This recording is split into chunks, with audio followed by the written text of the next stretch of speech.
క్రైస్తవ మన రక్షకుడు పరిశుద్ధుడు యేసుక్రీస్తు వారి శక్తి కలిగిన నామంలో ఈ రోజున దేవుని వాక్య ధ్యానంలోకి ప్రతి ఒక్కరికి మన రక్షకుని పేరట క్రైస్తవ దేవుడు ఇచ్చేటువంటి వాక్యము అనగా దేవుని యొక్క మాట మన జీవితాల్లో సమృద్ధిగా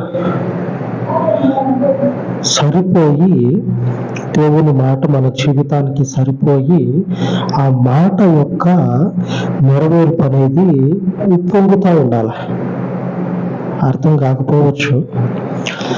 దేవుని యొక్క వాక్యం అనేది మన జీవితంలో నిలబడిన తర్వాత ఆ వాక్యపు నెరవేర్పు అనేది మన జీవితానికి సర్వ సమృద్ధిని తీసుకొచ్చినప్పుడు ఆ స్థితిని మీరు అనుభవిస్తారు.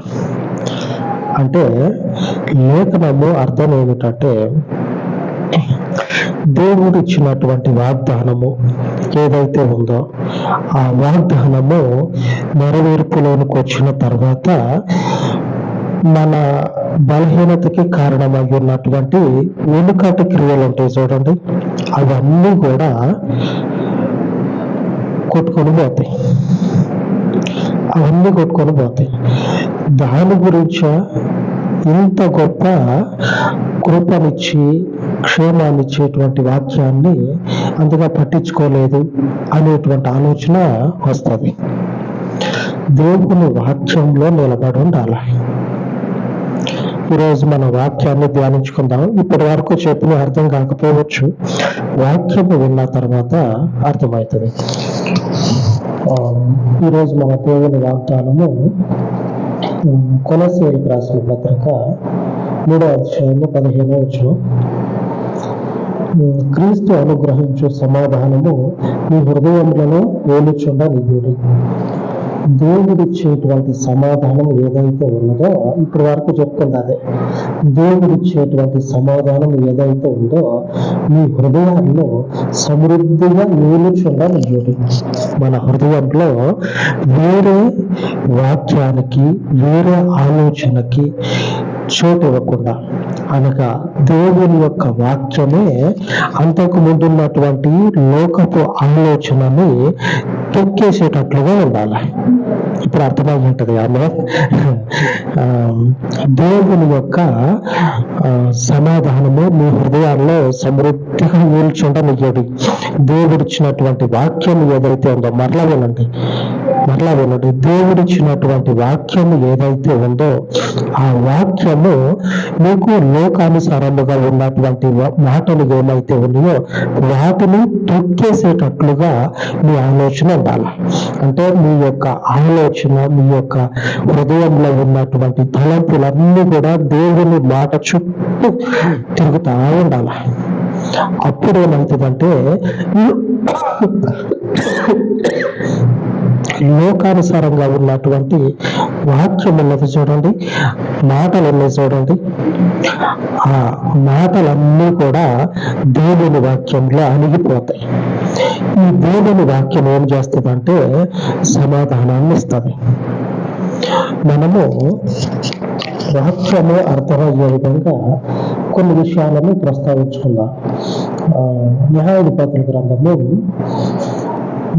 2వ అధ్యాయము 22వ వచనం. యెహోషువ చనిపోయిన కాలమున శేషించిన జనములలో ఏ జనమును వారి ఎదుట నుండి నేను వెళ్ళగొట్టను. యెహోషువ చనిపోయిన కాలమున శేషించిన జనములలో ఏ జనమును వారి ఎదుట నుండి వెళ్ళగొట్టను. అంటే యెహోషువ మరణదిన వరకు దేవుని ప్రజలకి విరోధంగా ఉన్నటువంటి వారు, అంటే శత్రువు, 7 జాతుల ప్రజలు ఉన్నారు కదా, దేవుడు వెళ్ళగొట్టవలసినటువంటి 7 జాతుల ప్రజలు ఉన్నారు కదా, వారిలో నుంచి శేషించిన జనమును, అంటే మిగిలిపోయినటువంటి జనము ఇంకా దేవుని ప్రజల ముందు బతుకుతా ఉన్నారు. దేవుని వాగ్దానం ఏంది? 7 జాతుల ప్రజలను మీ ఎదుట నుంచి వెళ్ళగొట్టి వారి భూమిని, వారి యొక్క సొంతమైనటువంటి భూమిని మీకు ఇస్తానని దేవుని వాగ్దానం. ఆయన వాక్యము మన హృదయాల్లో సమృద్ధిగా ఉండాలి. అప్పుడు లోకానుసారంగా ఈ అన్య జనాంగపు వాక్యాలు ఉంటాయి చూడండి, అవి దేవుని వాక్యము చేత కొట్టివేయబడాలి. అప్పుడు ఏం జరుగుతుందంటే లోకపు మనుషుల యొక్క మాటలన్నీ కూడా దేవుని వాక్యము చేత కొట్టివేయబడితే మనకి మనుగడ ఉంటది. దేవుడు అదే విషయాన్ని ప్రస్తావించి చెప్తా ఉన్నాడు. ఏమనంటే యెహోషువ కాలంలో దేవుని చేత వెళ్ళగొట్టబడవలసినటువంటి ప్రజలు ఇంకా ఉన్నారు. శేషించినటువంటి ప్రజలు అంటే మిగిలిపోయినటువంటి ప్రజలు.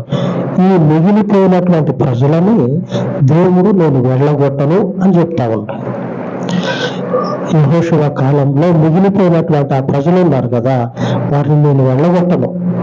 ఈ ప్రజల ముందు వారిని నేను అట్లాగనే ఉంచుతా. ఎందుకంటే దేవుని వాక్యము సెలవిస్తా ఉంది. మొదట మనం చదువుకున్నాం. ఏమని చదువుకున్నామంటే వచనంలో కొలస్సీయులకు 3:15 క్రీస్తు అనుగ్రహించు సమాధానము మీ హృదయంలో ఏలుచుండాలి, ఏలు గడి చేస్తా ఉండాలి.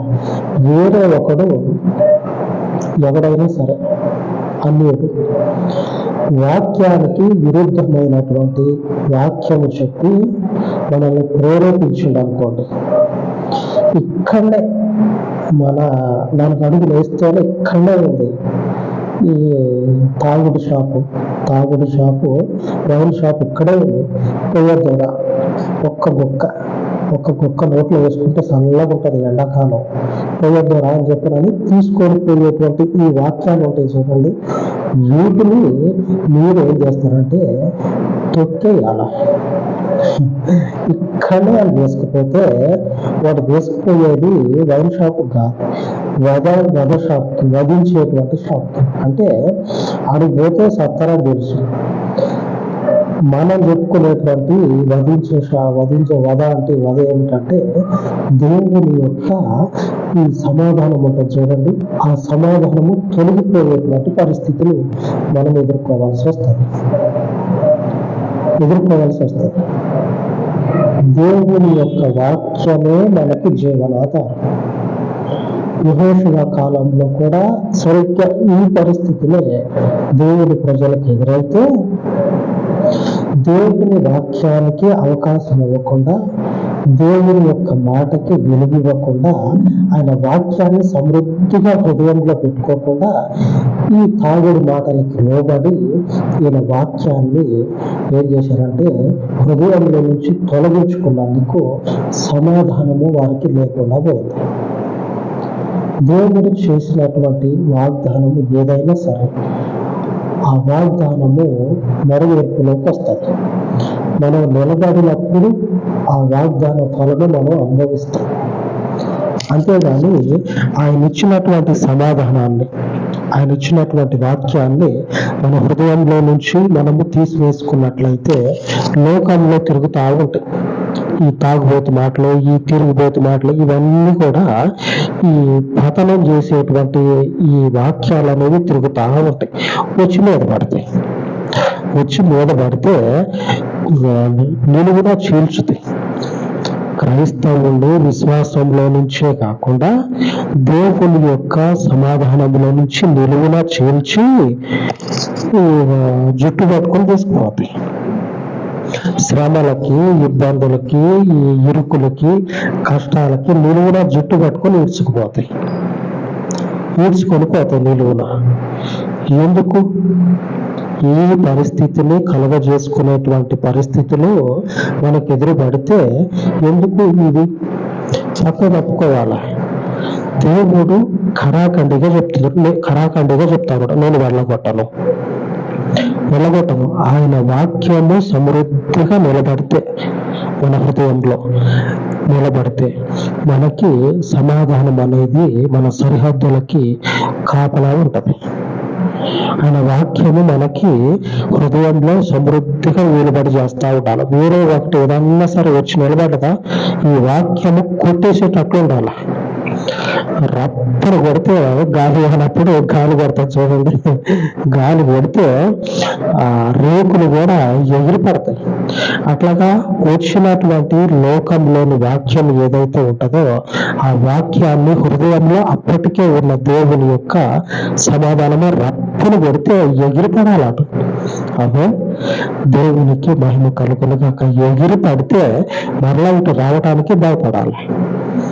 ఆ లోకపు వాక్యం, దేవుని వాక్యము శక్తి కలిగింది.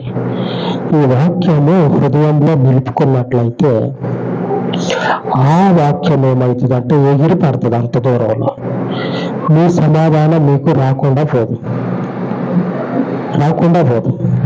కీర్తనకారుడు దేవునికి ప్రార్థన చేస్తా ఉంటాడు. 119వ కీర్తన 28వ వచనంలో రాయబడి ఉన్నది, నీ వాక్యము చేత నన్ను స్థిరపరచుము. వాక్యం అంటే ఏంది? దేవుని వాక్యం అంటే ఏంది? ఆయన మనకు చెప్పేటువంటి ప్రతి మాట కూడా ఆ వాక్యమే. ఆయన నోటి నుంచి వచ్చింది ఏదైనా సరే శక్తి కలిగింది. ఆ శక్తి కలిగినటువంటి మాట ప్రకారంగా మీరు జీవించటం మొదలు పెట్టారనుకోండి, ఏ నోటితోటైతే వెళ్ళగొట్టను అని చెప్పిండో అదే నోటితోటి ఆయన వారిని సరిహద్దులు దాటించే వరకు వారికి విరోధంగా ఉంటాడు. అదే ఎట్లాగంటే మనం బాగా మన ప్రార్థనలో ఉన్నామనుకోండి, అప్పుడు ఏం జరుగుతుందంటే వాక్యంలో ప్రార్థనలో దేవుని అడుగుజాడల్లో బాగా మునిగి తేలుతా ఉన్నామనుకోండి, అప్పుడు ఏం జరుగుతుందంటే లోకానుసారముగా ఉన్నటువంటి వాళ్ళు ఈ చెడు మాటలు, చెడు ఆలోచనలు, చెడు వక్ర బుద్ధి అంటారుగా, అటువంటి మనుషులు ఎవరన్నా ఎదురుపడితే వాళ్ళు ఏ ఆలోచనతో మన దగ్గరకు వచ్చినా సరే దేవుడు ఏం చేస్తారంటే వారి ఆలోచన ఏ మాత్రము కొనసాగనివ్వకుండా వాళ్ళు చేసిన ఆలోచన వాళ్ళ మీదనే పెడతాడు. వాళ్ళు తీసినటువంటి గుంటలో వారినే దించుతాడు. దేవుడు వారు తీసినటువంటి గుంటలో వారినే దించుతాడు. వాళ్ళకి అనుభవంలోకి వస్తుంది. ఇది ఎట్లనో జరుగుతుందిరా. వీళ్ళకి ఏది చేద్దామని చూసినా సరే తిరిగి నాకే తగులుతా ఉంది. దేవుడు వారికి శత్రువు అవుతాడు. ఆయన వాక్యము మన హృదయంలో సమృద్ధిగా ఉండాలి. అర్థమవుతుందా? అర్థమయ్యే ఉంటుంది. ఆయన వాక్యము, ఆయన ఇచ్చినటువంటి సమాధానం అంటే ఇదే అర్థం. ఆయన చెప్పిన ప్రతి మాట కూడా మేలు చేస్తుంది. ఆయన చెప్పినటువంటి ప్రతి వాక్యము కూడా మేలు చేస్తుంది. ఆ వాక్యానుసారముగా మనం ఎప్పుడైతే బ్రతకటం మొదలు పెడతామో అప్పుడు మన విరోధులకి ఆయన విరోధి అయి ఉండి వారు చేసే ప్రతి ప్రయత్నం, వారి సర్వ ప్రయత్నాలను కూడా ఓడించేస్తాడు దేవుడు. ఆ శత్రువులు ఓడిపోతారు దేవుని చేతిలో. ఎందుకంటే మనం అన్ని విషయాల్లో సమృద్ధిగా ఉంటాము. అటు వాక్యంలో, ప్రార్థనలో ఆయనను అనుసరించటంలో వెనుక తీయక సమృద్ధిగా ఉంటా ఉన్నాం కదా. అప్పుడు ఆయన మన విరోధులకి శత్రువుగా ఉండి వారిని హద్దులు దాటించే వరకు, వారిని మన సరిహద్దులు దాటించే వరకు వారికి విరోధిగా ఉంటాడు. వదిలిపెట్టడు, చూసి చూడట్లు ఉండడు, వారికి బద్ధ శత్రువు అవుతాడు. ఇదే విషయాలు దేవుడు అనేక పర్యాయాలు మోషేతోటి ఆయన ప్రజలకు చెప్పించాడు. మోషే, నా ప్రజలకు ఇలాగ చెప్పు, వారికి నేను విరోధులైతా, వారికి నేను బద్ధ శత్రువులైతా అని దేవుని ప్రజలతో చెప్పినటువంటి దేవుడే ఆయన వాక్యానికి అనుకూలంగా బ్రతికినటువంటి వారికి కూడా ఇదే మాట చెప్తాడు. నా ప్రజల శత్రువుకి నేను విరోధంగా ఉంటా. నా మాట ప్రకారంగా బ్రతికే వారు ఎవరైతే ఉన్నారో వారికి నేను అండగా ఉండి నా మాట ప్రకారంగా నడిచేటువంటి వారి యొక్క శత్రువులు ఉంటారు కదా, వారికి నేను విరోధంగా తిరిగి నా ప్రజల సరిహద్దుల్లో వారిని రాకుండా తరిమేస్తా, వారిని అంటే వెళ్ళగొడతా. దేవుని యొక్క శక్తి కలిగినటువంటి వాక్యం ఏం చేస్తా ఉన్నదంటే శత్రువుని ఏ మాత్రం కూడా నిలదొక్కోనియదు. ఆయన వాక్యము, ఆయన సమాధానము సమృద్ధిగా మన హృదయాల్లో నిలబడాలి. అలాగ నిలబడలేక లోకపు ప్రజల యొక్క వాక్యాలకి మాటలకి లోబడిపోయి వీరుకున్న సమాధానాన్ని పోగొట్టుకున్నారు. అందుకే దేవుడు ఆ రోజు యెహోషువ గ్రంథము 2:22లో యెహోషువతో చెప్తా ఉన్నాడు, నేను వెళ్ళగొట్టను. అప్పటి వరకు దేవుని చేతనే కొట్టివేయబడాల్సినటువంటి ప్రజలు దేవుడు ఉండనిచ్చాడు. అప్పటికి అనుకోవచ్చు కొంతమంది, ఇదేంద్రా దేవుడు వాగ్దానం చేసిండు వీళ్ళని అందరినీ వెళ్ళగొడతా అన్నాడు, కానీ చూడబోతే ఇక్కడేమో వీళ్ళు అంతకంతకు నిలదొక్కుంటా ఉన్నారు. ఏం జరుగుతుంది ఏందా అని చెప్పినని ఆలోచన చేస్తే, వెనక్కి తిరిగి ఆలోచన చేస్తే దేవుని ప్రజల యొక్క కట్టుబాట్లు అనేవి మారిపోతా ఉన్నాయి. దేవునికి విరోధంగా తిరుగుతా ఉన్నాయి. అట్లాగా ఆయనకు విరోధంగా తిరుగుతా ఉన్నాయి కాబట్టి దేవుడు అనుకున్నాడు, వీళ్ళు నాకు విరోధంగా తిరుగుతున్నారు, నేను ఇచ్చినటువంటి మాట హృదయంలో నిలుపుకోకుండా కొద్దిగా నా వాక్యాన్ని తీసేస్తా ఉన్నారు కాబట్టి ఈ శత్రువుల్ని వెళ్ళగొట్టకుండా వీళ్ళని ఉంచటమే మంచిది. వెళ్ళగొట్టే అనుకో, వీళ్ళకి ఇంకా నెమ్మది వచ్చి ఇంకా క్షేమం ఎక్కువయ్యి, వీరుకున్నటువంటి క్షేమం ఎక్కువయ్యి నేను ఇచ్చినటువంటి వాక్యాన్ని ఏం చేస్తారంటే పక్కకు నెట్టేసి వాళ్ళకి ఇష్టం వచ్చినట్టు బతుకుతారు. కాబట్టి వీళ్ళకి ముళ్ళు పెట్టాలి అంటే వారు ఉండాలి. దేవుని వాక్యం నెరవేరకుండా పోదు. మనము ఉన్నటువంటి పరిస్థితుల్లో మనము ఎలాగ నడుచుకుంటా ఉన్నామో చూస్తే అప్పుడు నెరవేరుతుంది. మనం దేవునికి అనుకూలంగా నడుచుకోవట్లేదు కాబట్టి ఆ వాక్యం నెరవేరకుండా దేవుడు అట్లాగా వారిని వచ్చాడు. కాబట్టి గుర్తుపెట్టుకోండి, లేఖనం సెలవిస్తా ఉంది 3:15 కొలస్సీయులకు, ఆయన వాక్యము మన హృదయంలో, ఆయన సమాధానము మన హృదయంలో సమృద్ధిగా వెళ్తా ఉండాలి. ఇంక వేరే ఈ చెత్తకి సంబంధం లేదు, చెత్తకి మనకి ఏ సంబంధం లేదు. ఒకవేళ వచ్చి మీద పడితే ఇసిరు కొట్టేటట్టు ఉండాలి, సమృద్ధిగా ఉండాలి దేవుని వాక్యం మన హృదయంలో. ఆమె అలాగే ప్రార్థించుకుందాం. మహోన్నతుడా, సర్వోన్నతుడు అయిన పరలోకపు తండ్రి, నీ దయ కలిగినటువంటి పాదముల చెంత ప్రార్థిస్తూ ఉండగా నీ వాక్యము చేత అంటుకట్టబడి, నీ పరలోకపు సమాధానము చేత స్థిరపరచబడి, నీ వాక్యము జీవనాధారమై ఉండగా నీ వాక్యమును తండ్రి అయ్యా ఇదిగో మా హృదయాలలో స్థిరపరచి మమ్మల్ని బాగుపరచమని, నాకు ఎదురయ్యేటువంటి లోకమందున్నటువంటి ప్రతి వ్యర్థమును కూడా, వ్యర్థమయ్యేటువంటి ప్రతి వాక్యమును కూడా, లోకమందున్నటువంటి ప్రతి వాక్యమును కూడా తండ్రి నీ పవిత్రమైనటువంటి వాక్యము చేత పరిశుద్ధుడా కొట్టివేసి మమ్మల్ని ఈ వాక్యము చేత అభిషేకించి నీ పరలోకపు శక్తి కలిగినటువంటి మన్నా చేత నింపి నీ మార్గంలో నీ శ్రేష్టమైనటువంటి సమాధానంలో నీ బిడలమైనటువంటి మమ్మల్ని అందరినీ స్థిరపరిచి ఈ పరిచర్యను పరలోకపు తండ్రి మన దిక్కులా విస్తరింపచేసి దీవించమని ఆశీర్వదించమని నీ పాదముల వద్దకు వచ్చిన ప్రతి ఒక్కరిని కూడా మరొక జ్ఞాపకం చేసుకోనమని మా రక్షకుడు విమోచకుడు యేసుక్రీస్తు శక్తి కలిగిన నామంలో ప్రార్థించి వేడుకొని చూనాను తండ్రి. ఆమేన్, ఆమేన్. మన పరిశుద్ధుల కృప నిత్యము మనకు తోడయ్యుండును కాక. ఆమేన్, ఆమేన్.